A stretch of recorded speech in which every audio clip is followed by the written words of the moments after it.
Bonjour Nicolas Bouzou. Bonjour Dimitri, bonjour Anissa. Bonjour Nicolas. Nicolas, le recensement agricole 2020 vient de paraître. Il fait ressortir un vieillissement rapide de la profession, des métiers de l'agriculture, à tel point qu'on craint pour l'avenir du secteur. Est-ce que l'agriculture française pourrait disparaître ?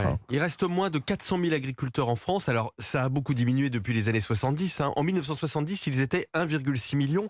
Ça, je dirais que c'est spectaculaire cette baisse, mais ça n'est pas forcément un problème parce que c'est grâce à l'automatisation de nombreuses tâches. Et il y a encore beaucoup de gains de productivité à venir dans l'agriculture. C'est l'un des secteurs les plus utilisateurs d'innovation de toute l'économie. Les agriculteurs utilisent des drones, des robots, de l'intelligence artificielle, des technologies satellitaires. Ça, c'est pour la météo de précision, de la génomique. Donc, il est normal que le nombre d'exploitations diminue parce qu'elles se concentrent. En fait, le sujet de préoccupation numéro 1, Dimitri, c'est en effet le suivant. 60% des agriculteurs ont plus de 50 ans, mais surtout, la moitié d'entre eux n'a pas identifié de successeur.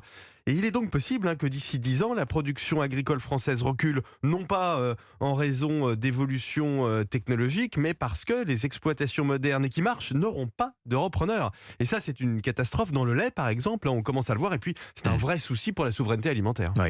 Bon, il faut dire que l'agriculture, il y a un sujet d'attractivité. Les conditions d'exercice ne sont pas simples.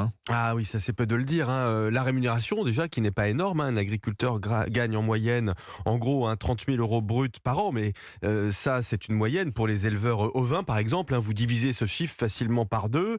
Les aléas climatiques sont de plus en plus nombreux avec le réchauffement, ce qui fait exploser les primes d'assurance. Les exigences réglementaires sont toujours plus strictes. On exige un effort écologique colossal avec une baisse drastique des engrais, des pesticides. Tout ça est d'une ampleur colossale. Et puis, il y a des défis qui sont gigantesques. L'éventuelle adhésion de l'Ukraine à l'Union européenne, par exemple, l'Ukraine serait un concurrent redoutable dans les céréales, la volaille et les œufs.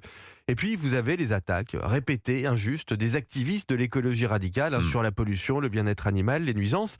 Le problème, c'est que ces attaques, elles trouvent souvent un écho dans l'opinion publique et ça, les agriculteurs le vivent très mal. Mais oui, alors en résumé, les agriculteurs sont populaires, mais pas l'agriculture. Ouais, et ça affecte l'attractivité du métier. Les agriculteurs sont un peu perçus comme des fonctionnaires en charge de l'alimentation et de l'aménagement du territoire et qui pratiquent une agriculture intensive, nocive pour l'environnement, alors que dans les faits, ce sont des entrepreneurs avec des problèmes de charges, de normes, de coûts de production.